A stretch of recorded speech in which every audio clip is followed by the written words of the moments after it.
standing at the altar. All the guests have arrived. I'm ready. Everyone in the audience is ready. And my bride is still not here. We're exactly 30 minutes late, so it's probably a good time to start talking to guests.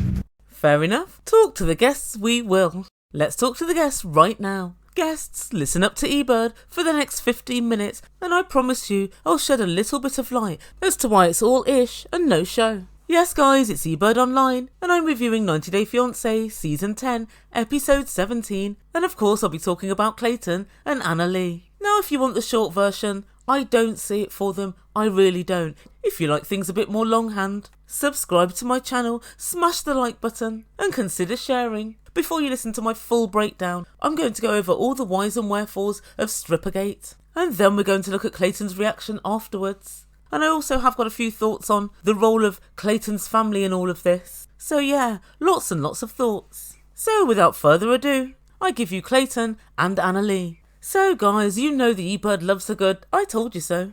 Well, I did state that if Anali decides to go ahead with this stripper, there would be fireworks and there would be blowback, and well, there was.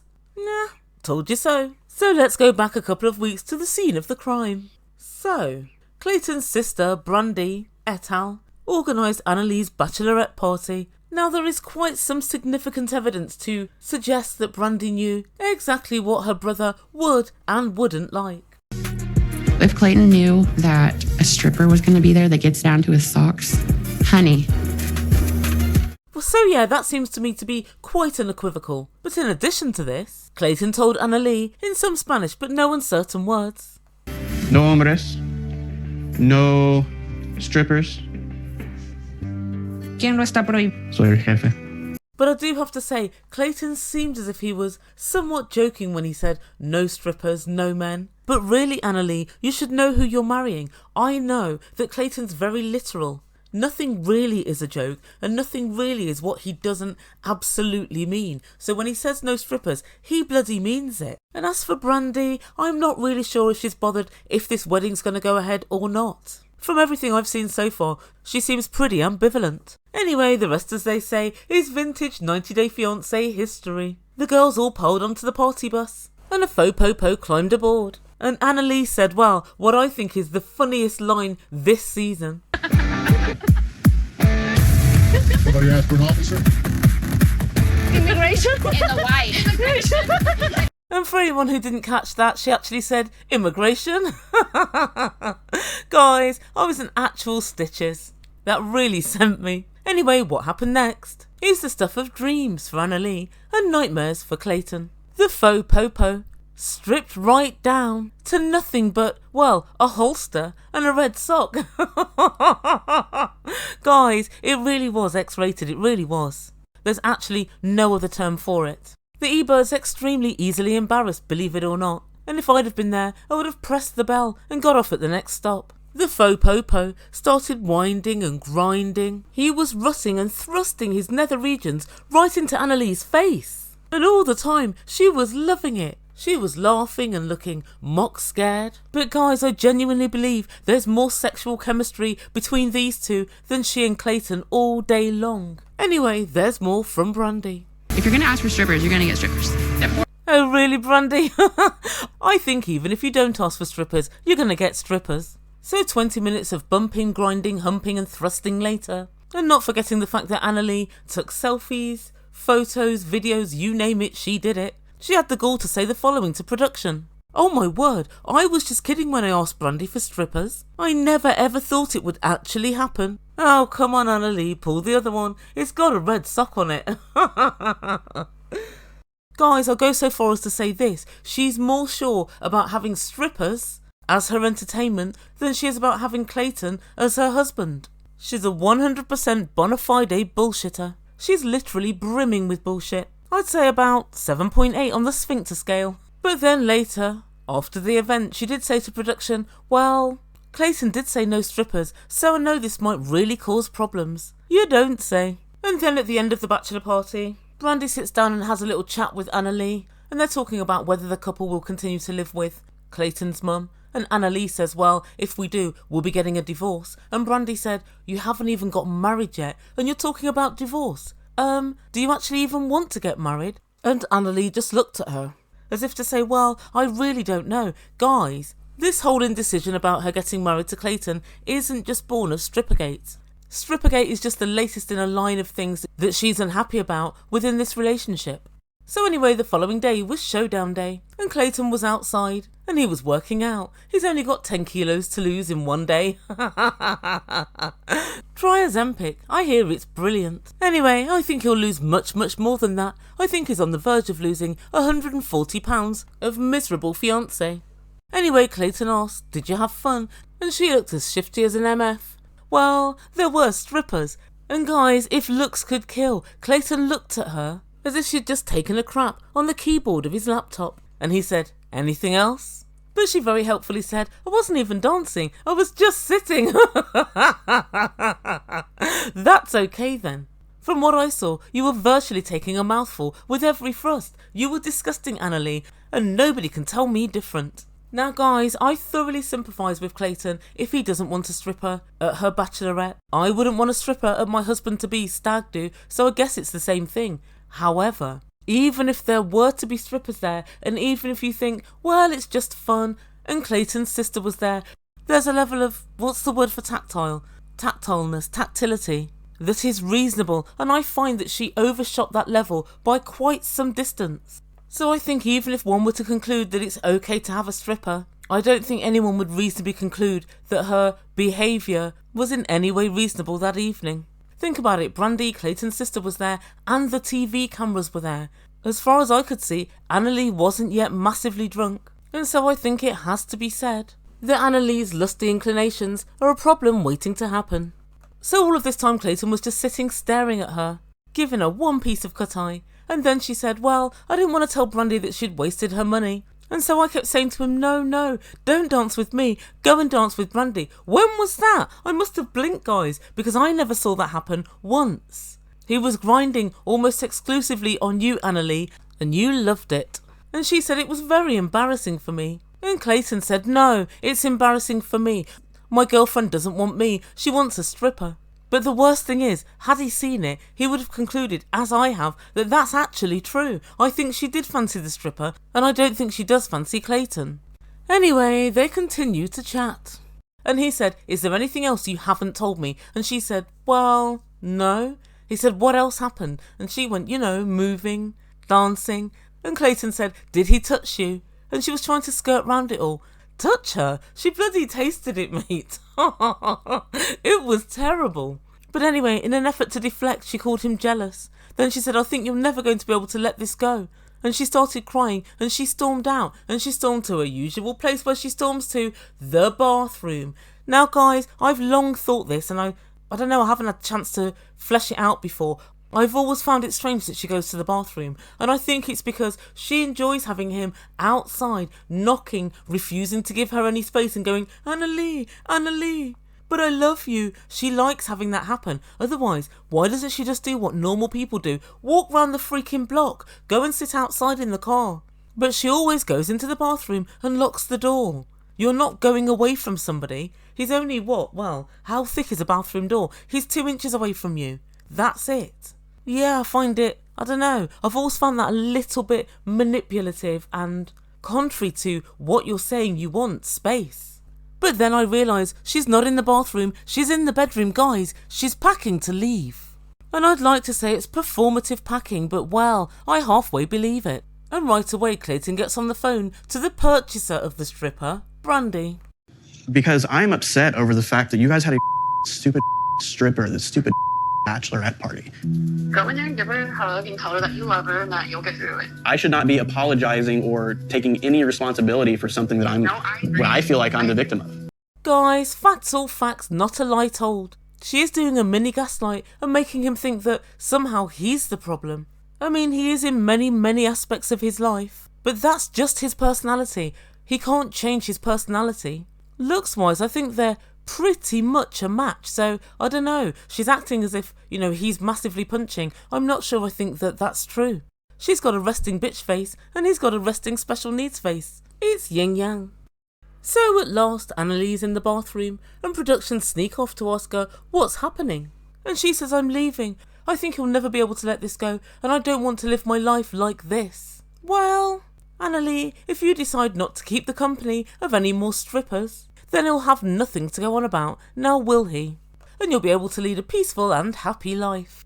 Guys, this argument of hers literally makes no sense. I think what's happened with the stripper is she's realised, actually, this is the kind of body that I want to be thrusted by, not by a splayed cow. And her second thoughts are nothing to do with Clayton's attitude to the stripper or anything like that. Her second thoughts are to do with the marriage as a whole. And that's why I pointed out that she'd already started having doubts, real proper serious doubts, last night with Brandy. Because this argument isn't just born of Clayton's attitude to the stripper. Yeah, so next time we see Anali, she's talking to production, and I think she's on with more of the same. She said Clayton's very jealous, very angry, and he'll never let anything drop, and she can't live a life of constant questioning and constant scrutiny. And it's just a very big problem that he has. Throughout this whole season, I don't think there's been one other time when I've perceived that he's been jealous, unnecessarily. I mean, maybe there has and they've just decided not to air it, although I don't know why they would, knowing this issue's going to come up. So I think that she's trying to do the usual, jealous guy trope so that she can better explain the fact that she wants to back out of this wedding instead of having the bollocks to say, yeah, thought I fancied him, I don't really. I've noticed he doesn't have too many friends and is more socially inept than I gave him credit for. Instead of saying that, she's trying to say, oh, he's jealous, he's angry, he scares me. No, he doesn't. He bores you, maybe, but he doesn't scare you, come on now. And so the couple decide to sit down by the pool and they have a chat. Clayton explains that he went on and on about things because he doesn't know at what level Anali participated in the whole Strippergate scandal. And because of that, he said, my mind's going crazy. It would be. If you don't know the full truth and everything that happened, your mind does play tricks on you. And I do understand that. Actually, no. I was just about to say his imagination could be worse than the truth, but it won't be. It really won't be. Bloody hell. I think the truth's pretty bad. Then Anali said, well, you're being repetitive with your questions. Anali, you're refusing to freaking answer. He's asked you, to what level did you participate? He still doesn't know. Although he probably does by now. And guys, I have to say, I consider that I don't think Clayton's got really angry. He hasn't shouted thus far. I mean, he had an angry look on his face earlier, but that's the most that he's done. He's being very, considered and measured in the way that he speaks to her and the way he, delineates and explains what he means. In my mind, his communication skills have been impeccable thus far. And so Clayton said very calmly, I just want to know what more happened so I can calm my mind. But she said, no, I don't want to say any more. In fact, I think it's better that I sleep in another room tonight so I can have a good, long, hard, think about the wedding tomorrow. Oh dear, poor Clayton. I love Annalise so much. I don't want some stripper breaking us apart after we've already been through so many things. Right, I see. Well, as far as I'm concerned, the stripper was just doing what he was paid to do. So if there's one person I'm not going to blame, it's him and his sock. And so finally it's here. It's the day of the wedding, and Annalise sitting on her bed. Instead of being a bright, excited, happy, blushing bride, Annalise is a moody and miserable, moaning Minnie. So she decides to call her mum. She briefly mischaracterises the whole argument. Her mother confirms that she's done nothing wrong and it's not her fault. Really, Mum? I'd like you to see the videos. In fact, Exhibit A, Exhibit B, Exhibit C. I can go on, and on, and on. And when Annalie said that she doesn't know if she wants to go ahead with the wedding, her mum said, well, you'll have wasted 2 years if you don't. All couples have arguments. It's your day, go on and enjoy it. And guys, that was just another little sign to me that she's in this for the green card. Her mum, who's, well, supposed to be quite ill and lives alone, is happy for her daughter to stay in America with Clayton. I think that's because she's going to send for Mummy Dearest, much like Natalie before her. So next up we see Clayton. He's in the room next door to Annalie, and he's getting his clothes packed for the wedding. And he sends her a voice note saying he can't wait to see her at the wedding. Clayton, why is it you're not knocking on the door and asking to speak to her? Just pretend she's in the bathroom. That never fails to ignite a door knock in Clayton. Anyway, he told production that due to wedding tradition, he can't actually speak to her. Clayton? She might not be coming. Here's your last chance to talk to her. I mean, whether you want to talk her into the wedding, I don't know. But you should at least just be finding out, are you going to mug me off? Am I going to be stood there and then get jilted? That's what you need to know. F tradition. So he toddles off to the wedding venue. His best friend and best man, Cameron's there. And he lets Cameron know, well, she hasn't answered my voice note. I don't know if she's turning up. She's read it, but she hasn't answered. Oh, Lord. This is why you don't leave voice notes for something important, Clayton. You knock on the door and you speak to her. My Lord, this level of ineptitude is staggering. This wedding may not happen today. She may not even show up. He hasn't seen her and he hasn't heard from her. It's a little bit scary, a little bit nerve-wracking. And Clayton and Cameron go into the wedding hall, and then Clayton shows Cameron a plaque which is to his older brother, Jeremy, who very sadly died a few years earlier in a car crash. And guys, it's lovely. They've saved the first seat on the first row for his brother so he can be there in spirit. And Clayton does start crying and get upset as he remembers his brother. Cameron, who it turns out Clayton's really lucky to have as a friend, sits and consoles him and helps to focus his mind, well, I suppose, on the fact that Anali might not be turning up. Oh dear.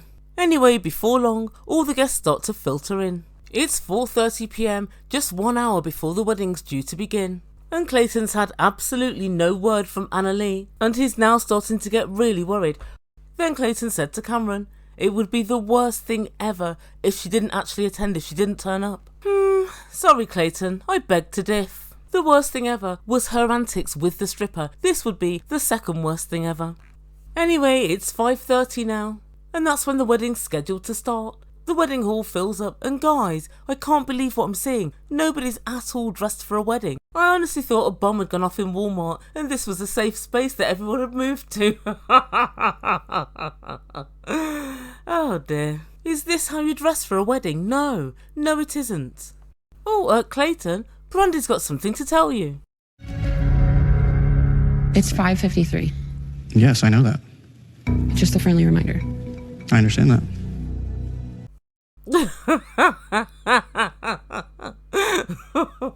Brandy, you looked over Clayton's shoulder at his own phone. He was holding the phone as he read the time from it. He knows the bloody time.